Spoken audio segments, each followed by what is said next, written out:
Jesus é este rio que está na nossa Jerusalém, um rio que traz purificação, um rio que traz vida para o seu povo. Quem é esse rio?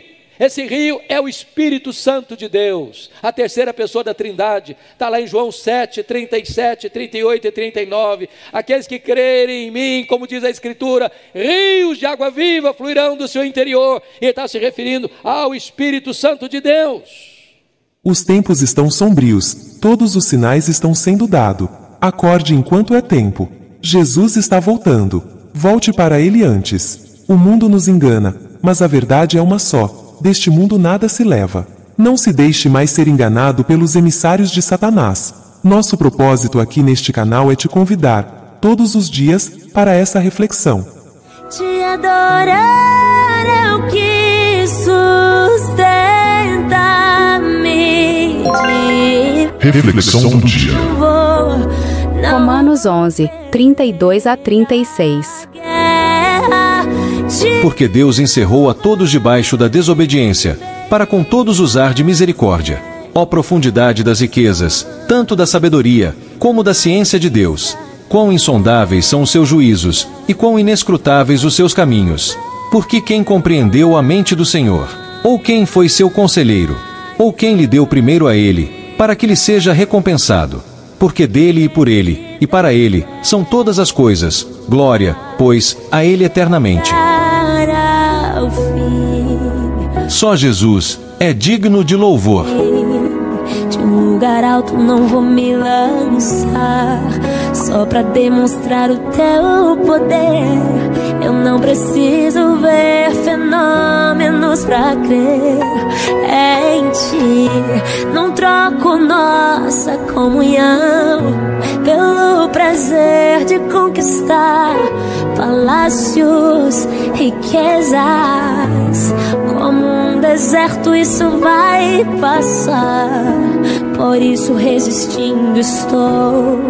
E quando a minha força se esgotar... Amados, nós vamos abrir a palavra de Deus no texto do Salmo 46, versos 1 a 11. Salmo 46, versos 1 a 11.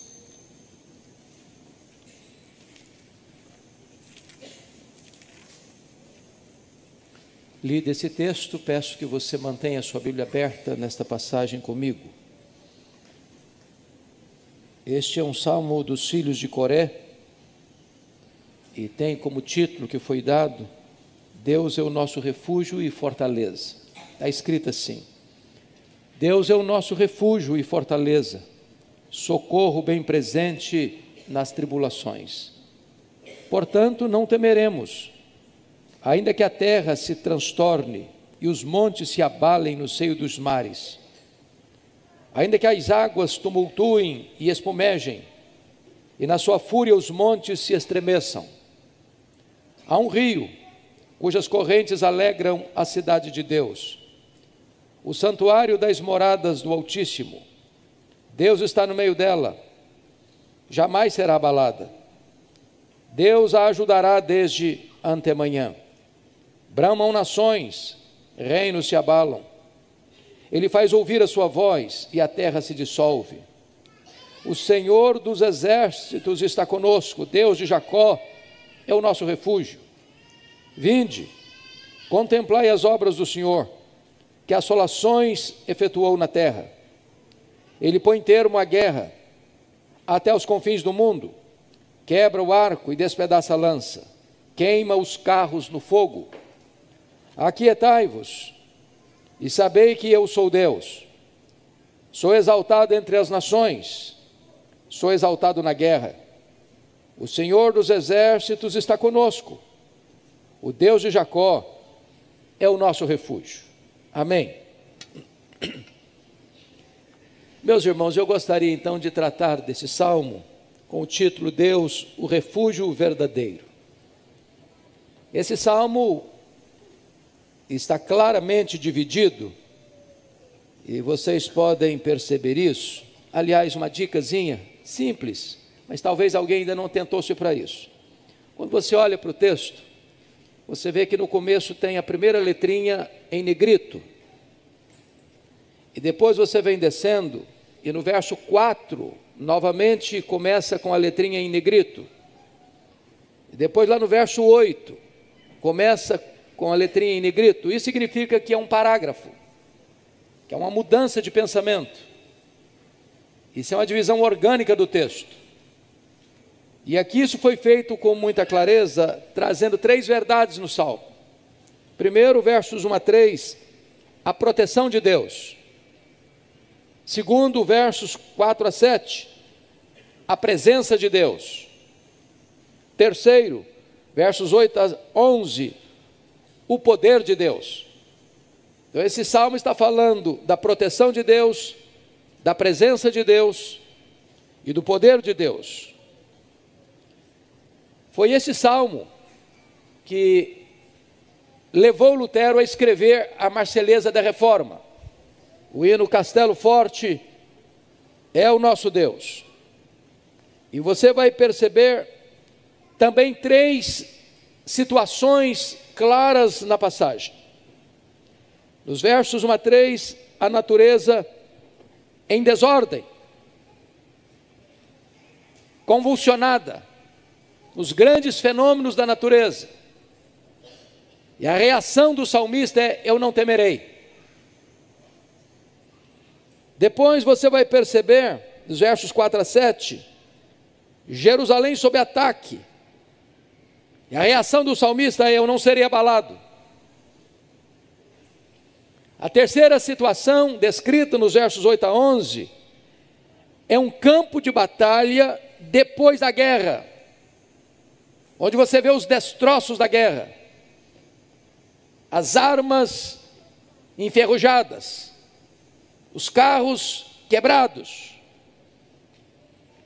E a reação do salmista é: eu não vou lutar, porque a vitória já foi conquistada pelo general do exército, o Senhor Jesus Cristo. Dito isto, irmãos, à guisa de introdução, vamos olhar a exposição desse salmo. Primeiramente, versos 1 a 3, a proteção de Deus. E já no verso 1, você encontra aí as qualificações de Deus para ser o protetor do seu povo. Veja comigo. Primeiro, Deus é o nosso refúgio. Isso é uma verdade gloriosa, porque o nosso refúgio não são castelos, não são torres altaneiras, não é o nosso poderio bélico, militar, econômico. O nosso refúgio não é qualquer barreira humana construída pelo braço da carne. O nosso refúgio é o Senhor. Está escrito que Ele é também a nossa fortaleza. Em outras palavras, se a ideia é de um ataque, de uma situação adversa, quando diz que Deus é a nossa fortaleza, nós às vezes somos acuados por circunstâncias adversas, por sentimentos avassaladores e por inimigos ameaçadores. Mas quando isso vem, seja a circunstância, seja o sentimento, sejam os homens querendo nos destruir, você tem uma fortaleza segura. Ali você pode se refugiar nos braços do Eterno e ser protegido. Mas vejam você que ele diz assim: o Senhor é o nosso socorro, bem presente nas tribulações. A ideia de tribulação na Bíblia é de um cerco, é de um aperto, é de um beco sem saída, ou é também de um peso sobre você. É de uma situação adversa que você não vê escape, não vê uma janela, não vê uma porta de escape na hora do perigo. E o texto está dizendo que nas circunstâncias diversas da vida, quando você se vê encurralado, quando você se vê oprimido, quando parece que o mundo desaba sobre a sua cabeça, quando os seus sentimentos estão turbulentos, quando inimigos terríveis cercam, entrincheiram e encurralam você, você tem da parte de Deus socorro bem presente. É na hora do aperto que Ele estende sobre você a sua mão protetora. Talvez nós pudéssemos ilustrar isso com 2 Crônicas capítulo 20. Vocês se lembram quando o rei Josafá é encurralado por 3 inimigos confederados, que fortemente armados já estavam próximos de Jerusalém e em Engedi, às margens do Mar Morto, para subir as montanhas e atacar Jerusalém. Josafá entendeu que não tinha prazo para formar um exército, ele não tinha tempo para formular um projeto de proteção da cidade, ele não tinha exército suficiente para enfrentar o inimigo, que em número maior e com armas pesadas estavam ameaçando Jerusalém. E diz a Bíblia que ele teve medo, pôs-se a buscar ao Senhor, decretou um jejum à nação, orou a Deus, e o socorro bem presente apareceu. Deus disse para ele: não é hora de vocês lutarem, essa é a minha guerra. Vocês vão formar um coral que vai à frente do exército, e quando esse coral estiver cantando, e a Bíblia diz que quando aquele coral começou a cantar em voz alta sobremaneira, o Senhor pôs emboscada contra os inimigos, e eles foram desbaratados. Na sua vida, na minha vida, já vimos situações assim. Você estava desesperado, diz: meu Deus, eu não saio dessa, meu Deus, eu não vejo saída, eu não vejo escape. E de repente Deus estende a sua mão, abre um caminho, abre uma porta, lança luz, traz libertação, traz restauração, porque este Deus, o seu Deus, o meu Deus, o nosso Deus, é socorro bem presente nas tribulações da vida. Segundo lugar, o povo protegido por Deus não precisa ter medo, apesar da fúria da natureza. Olha comigo, por gentileza, os versos 2 e 3. Portanto, não temeremos, ainda que a terra se transtorne, e os montes se abalem no seio dos mares, ainda que as águas tumultuem e espumejem, na sua fúria os montes estremeçam. O que você percebe aqui, meus amados, é que a natureza está em convulsão. A terra está transtornada por terremotos, por inundações, por tsunamis. Os montes estão sólidos, estão fortemente plantados. Os Alpes, os Andes, a Cordilheira do Himalaia, as montanhas mais soberbas empinadas aos céus, elas estão como que derretendo. A natureza está convulsionada. A natureza está completamente abalada. Suas estruturas não suportam mais o peso delas. E o salmista vê essa cena. Ele cria essa cena na sua mente. Ele descreve essa cena.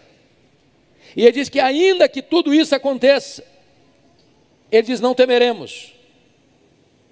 A terra está transtornada, os montes se derretem no seio dos mares, as águas estão tumultuadas e espumando, na sua fúria os montes estão tremendo, mas apesar disso, ele diz: eu não temerei. Sabe por quê? Porque ele põe a sua confiança no Criador e não na criatura. Meus amados irmãos, quantas vezes nós nos sentimos assim completamente vulneráveis, sobretudo quando é a natureza que está se manifestando. Sabe por quê? Nenhuma muralha humana pode cercar, por exemplo, a natureza, o vento. Nenhum cerco humano pode cercar. Nenhuma barreira humana pode cercar o mar quando ele se rebela, quando ele se revolta, quando as ondas se tornam gigantescas, como aconteceu com os tsunamis na Ásia, varrendo cidades, rompendo barreiras, destruindo prédios. O que o salmista está dizendo é que ainda que o mar venha a bramir, mesmo assim, nessas horas, Deus é o refúgio do seu povo. O povo de Deus não tem medo da natureza, da criatura, da criação, porque a sua confiança inabalável está no Criador. Mas notem comigo que agora ele vai fazer uma transição da proteção de Deus para a presença de Deus a partir do verso 4. E a primeira coisa que precisamos entender aqui, meus amados, é que ele muda do cenário para mostrar que agora a cidade de Deus está sob ataque do inimigo. Embora a palavra Jerusalém não apareça aí, mas a descrição é de Jerusalém. Há um rio cujas correntes alegram a cidade de Deus, o santuário das moradas do Altíssimo. E há momentos em que o povo de Deus, a igreja de Deus, se vê encurralada. Se você perceber, no verso de número 4, Deus está no meio dela, jamais será abalada. Ele diz no verso 6, bramam nações, reinos se abalam. Ele faz ouvir a sua voz e a terra se dissolve. O Senhor dos exércitos está conosco, Deus de Jacó é o nosso refúgio. Qual a ideia aqui? A ideia aqui é de Jerusalém cercada, entrincheirada, encurralada. E talvez nós nos lembremos do governo de Ezequias. O poderoso exército assírio, que era o mais truculento exército daquele tempo. Um império expansionista, guerreiro. Quando ele entrava, os soldados assírios entravam na cidade, via de regra, ele matava os homens e empilhavam as cabeças na porta da cidade, para dizer, ninguém consegue me resistir, ninguém consegue me deter. E no período de Ezequias, em Judá, esse poderoso império assírio tomou a cidade de Samaria, levou as 10 tribos do norte para o cativeiro. E esse mesmo exército cerca Jerusalém, com um exército maior do que a população de Jerusalém, mais de 185 mil soldados. Jerusalém fica no topo de uma montanha, não havia como escapar. E o recado para o rei Ezequias era afrontoso: renda-se, porque Deus nenhum pode livrar você da minha mão. E naquela conjuntura, diz a Escritura, que Ezequias buscou a Deus, o Deus que está presente no meio do seu povo. E Deus então disse para Ezequias: você não precisa lutar, essa guerra é minha. E naquele momento Deus escala um único anjo, que mata 185 mil soldados assírios às portas de Jerusalém, e livra Jerusalém do cerco do inimigo. Essa é a imagem, essa é a ideia desse texto, das nações encurralando o povo de Deus, do inimigo atacando a cidade de Deus, e Deus trazendo livramento ao seu povo. Então vamos ver essa questão da presença de Deus aqui. Primeiro, a cidade de Deus é regada pelo rio da graça. Olha o verso 4 comigo. Há um rio cujas correntes alegram a cidade de Deus, o santuário da morada do Altíssimo. Aí você pergunta, será que o salmista não conhecia a geografia? Jerusalém não tem rio. Jerusalém não tem rio. Aliás, numa das estratégias de batalha do rei Ezequias, para impedir que um inimigo, ao cercar Jerusalém, cortasse a provisão d'água, ele fez com que a água chegasse para dentro dos muros de Jerusalém. Mas essa cidade não tem rio. Então, do que rio ele está falando? Ele não está falando de um rio físico, ele está falando do rio da graça. Ele está falando da presença de Deus, como uma fonte de vida dentro da cidade. Porque Jerusalém é um símbolo da igreja, seja a igreja militante, seja a igreja triunfante. As correntes desse rio, o rio da graça, não são correntes passageiras, como o ribeiro de Querite. O rio da graça não é um rio barrento, como as águas do rio Nilo. O rio da graça não é um ribeiro que tem águas más, como a fonte de Jericó, as águas de Jericó. O rio da graça, que está no meio da igreja, que é a presença de Deus, são águas cristalinas, são fontes que nunca secam, é um rio que traz vida para o seu povo. E quem é esse rio? Primeiro, esse rio é o próprio Deus Pai. Lá em Jeremias 2,13, Deus denuncia que o povo abandonou a fonte das águas vivas para cavar cisternas rotas que não retêm as águas. O próprio Deus Pai é esta fonte das águas vivas que está no meio da igreja, que abastece a igreja e que alimenta a igreja. Quem é esse rio? Está lá em Zacarias capítulo 13, versículo 1, está falando do Deus Filho, Naquele dia haverá uma fonte aberta para a casa de Deus e para os habitantes de Jerusalém, para remover o pecado e a impureza. Jesus é este rio que está na nossa Jerusalém, um rio que traz purificação, um rio que traz vida para o seu povo. Quem é esse rio? Esse rio é o Espírito Santo de Deus, a terceira pessoa da Trindade. Está lá em João 7, 37, 38 e 39. Aqueles que crerem em mim, como diz a Escritura, rios de água viva fluirão do seu interior. E está se referindo ao Espírito Santo de Deus. Segundo lugar, a cidade de Deus é habitada, é a habitação do Altíssimo. Olha comigo o verso 4b. O santuário das moradas do Altíssimo. Deus está entre nós e Deus habita em nós. Essa é a verdade mais gloriosa para mim, irmãos, acerca da igreja. Você e eu somos a Jerusalém onde Deus habita. Você e eu somos o santuário onde Deus habita. Deus está conosco e Ele habita em nós, e nós somos o santuário de Deus. Mas em terceiro lugar, a cidade de Deus é onde Deus está presente. Eu peço que você veja comigo o verso 5, Deus está no meio dela. Qual a consequência? Jamais será abalada. Qual o resultado? Deus ajudará desde antemanhã. Olha o verso 7. O Senhor dos exércitos está conosco. O Deus de Jacó é o nosso refúgio. Versículo que vai repetir na íntegra no verso 11. O Senhor dos exércitos está conosco. O Deus de Jacó é o nosso refúgio. Meus amados irmãos, que verdade bendita, Deus está conosco, Ele está presente, Ele é o Todo-Poderoso. O problema da igreja não é a presença do inimigo, é a ausência de Deus. Se Deus está presente, nada, ninguém pode deter os passos da igreja. Ela é vencedora, é a presença de Deus no seu meio. Deus está conosco. Mais ainda, você nota no versículo 5b, que esse Deus que está presente, é o Deus que ajuda a igreja. Versículo 5b diz, Deus a ajudará desde antemanhã. Uma coisa é estar presente, outra coisa é estar presente passivamente, sem nada fazer.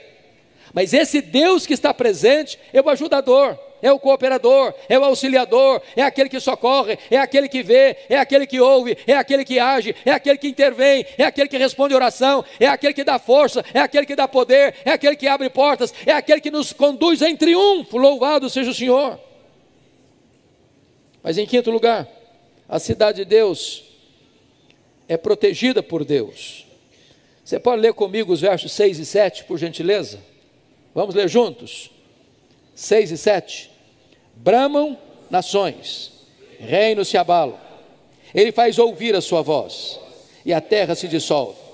O Senhor dos exércitos está conosco, o Deus de Jacó é o nosso refúgio. Eu chamo a sua atenção para a fúria das nações.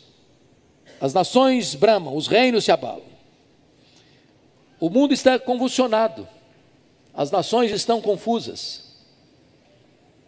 O mundo está completamente perdido.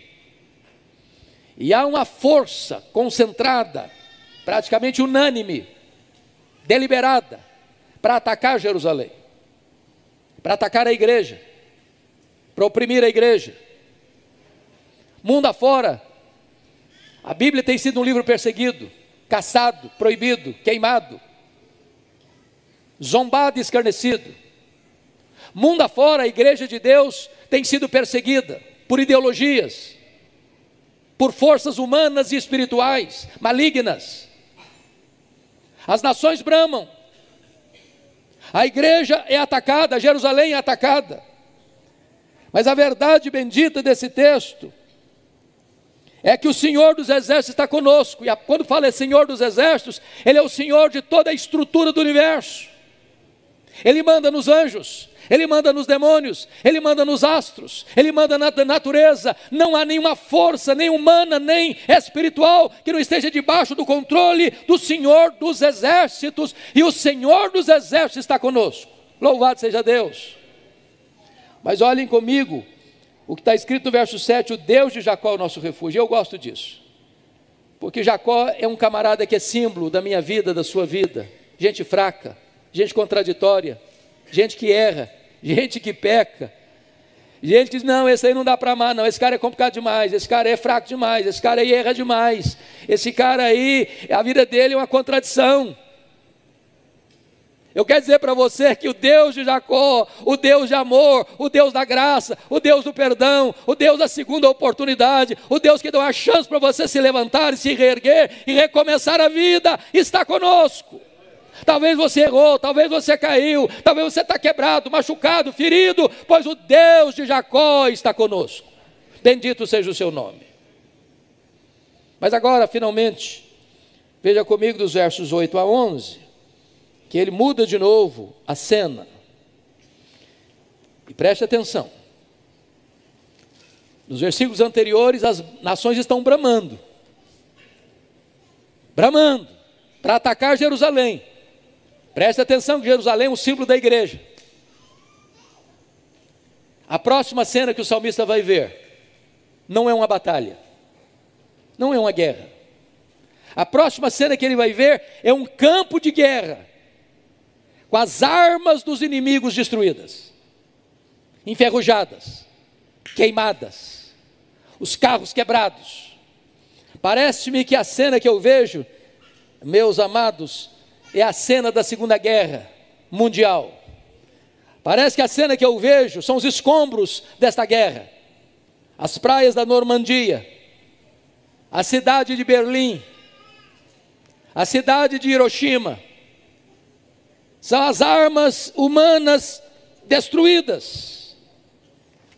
Deus dizendo, basta, chega. Olha comigo o verso 8. Deus abate a força poderosa deste mundo.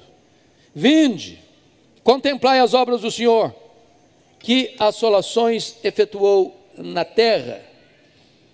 Deus está derrubando do trono os poderosos. Deus está impondo uma derrota acachapante aos soberbos. Deus está fazendo despencar dos tronos aqueles que se arrogam cheios de poder. E Deus entra na história para fazer uma assolação às nações soberbas que se insurgem contra Deus e contra o seu povo. É por isso que quando você vai ler na cena final do Armagedon, campo de tantas fantasias espirituais tantas vezes, achando que lá no Armagedon, a guerra do Armagedon vai ser num território específico de Israel, e quando você visita lá percebe que é tão pequenininho que não dá para juntar muitas nações ali, porque Armagedon é um emblema muito mais do que um espaço geográfico. A única arma que vai ser desferida nessa batalha final não vai ser canhões, não vai ser tanque de guerra, não vai ser armas atômicas, não vai ser bombas atômicas, não vão ser bombas de hidrogênio. A única arma que vai ser desferida lá é a espada que sai da boca do Cordeiro de Deus. A vitória vem dos céus. É o braço poderoso de Deus que vai colocar um fim na guerra e que vai trazer vitória, a derrota acachapante do inimigo. Mas veja, em segundo lugar, Deus põe um ponto final na guerra, destruindo suas armas de destruição. Notem comigo o verso 9. Deus, Ele põe termo, põe fim à guerra até os confins do mundo. Quebra o arco, despedaça a lança, queima os carros no fogo. Sabe o que significa isso, irmãos? A história está confusa mesmo. Guerras, rumores de guerras, nação contra nação, reino contra reino. Essa guerra entra para dentro da nossa casa, e a Bíblia diz que tantas vezes a guerra está dentro do lar. É o marido contra a esposa, é a esposa contra o marido, é o pai contra os filhos contra os pais, a nora contra a sogra contra a nora, e a vida entra num processo de batalha interna. Mas quem vai pôr fim a essa guerra? É a ONU? Quem vai pôr fim a essa guerra? É a estratégia das nações? Quem vai pôr fim a essa guerra? É um homem? É um organismo internacional? E a resposta é 1000 vezes não. Quem vai pôr fim a essa guerra é o Deus Todo-Poderoso. Quando Ele vai dizer, basta, chega. E o seu Filho nosso glorioso Redentor, vindo em glória e majestade, desce e coloca todos os seus inimigos debaixo dos seus pés. E todos hão de dizer que Jesus Cristo é Senhor, e vão ter que se ajoelhar diante dele e confessar que ele é o Senhor, para a glória de Deus Pai. E então ele vai lançar no lago do fogo o anticristo, o falso profeta, o diabo, a morte e todos aqueles cujos nomes não estão escritos no livro da vida. E ele então reinará para sempre com a sua igreja, com o seu povo. Que verdade preciosa! Mas agora Deus exorta os homens a não se insurgirem contra ele no verso 10. Você pode ler o verso 10 comigo em voz alta, por favor? Aquietai-vos e sabei que eu sou Deus. Sou exaltado entre as nações, sou exaltado na terra. Ao longo dos anos, via de regra, nós lemos esse versículo para trazer uma palavra de serenidade, de quietude para o coração. Mas não é esse o espírito do texto, não é essa a intenção do texto. Embora possa ser legítimo eu dizer, aquietai-vos, saber que eu sou Deus, mas não é esse o espírito que está aqui, do autor desse salmo. Essa palavra aqui, meus irmãos, tem um outro significado principal. É Deus dizendo para as nações, armadas até os dentes, que atacaram a Jerusalém, a cidade santa, a igreja de Deus, e Deus está dizendo para as nações soberbas, aquietai-vos, baixe a bola, eu sou Deus, o poder de vocês é limitado, chega, aquietai-vos, e sabei que eu sou Deus, sou exaltado entre as nações. Essa é a verdade precípua deste texto. É Deus manifestando a sua majestade, o seu poder, a sua glória e vindicando a glória do seu nome. Então, o salmista termina com o estribilho do salmo. Qual é o estribilho do salmo? Qual é o coro deste cântico? É o versículo 7, repetido no versículo 11. Olha o versículo 11. O Senhor dos exércitos está conosco, o Deus de Jacó é o nosso refúgio. Mesma verdade que ele diz no verso 7, o Senhor dos exércitos está conosco, o Deus de Jacó é o nosso refúgio. Louvado seja Deus. A gente fica às vezes angustiado ao ver o mundo, ao ver o Brasil, ao ver os acontecimentos. E a palavra que Deus traz para a primeira igreja presbiteriana de Vitória nesta manhã é esta: aquietai-vos. Sabe por quê? Porque o Senhor dos exércitos está conosco. O Deus de Jacó é o nosso refúgio. Meus irmãos, no século XVI, o monge agostiniano Martinho Lutero, no dia 31 de outubro de 1517, dá o pontapé inicial da reforma protestante, fixando nas portas da igreja de Wittenberg as 95 teses contra as indulgências. Em 1520, o Papa manda uma carta pública advertindo Lutero a abandonar sua fé, suas declarações, suas convicções. E Lutero pega aquela carta papal e a queima em público. Em 1521, convoca-se a Dieta de Worms diante das autoridades políticas e religiosas. O Papa Leão X, diante da posição de Lutero, quando perguntaram para ele na Dieta de Worms: Lutero, você está pronto a negar o que você tem falado? Você está pronto a abrir mão daquilo que você tem ensinado? E ele respondeu: a não ser que vocês me convençam pelas escrituras que eu estou errado, eu não posso me retratar. Porque não é lícito um homem agir contra a sua consciência. Aqui fico, aqui permaneço, que Deus me ajude. E então o Papa Leão X o excomunga. Carlos V, imperador do Santo Sacro Império Romano, emite ordens para a prisão de Lutero E qualquer pessoa que prendesse Lutero receberia as benesses do Estado. Mas quando ele sai da dieta, ele é capturado por aliados e levam Lutero para a proteção de Frederico III, o único homem que poderia resistir a Carlos V. E ele é levado para o castelo de Wartburg, onde ele passa anos traduzindo a Bíblia para o alemão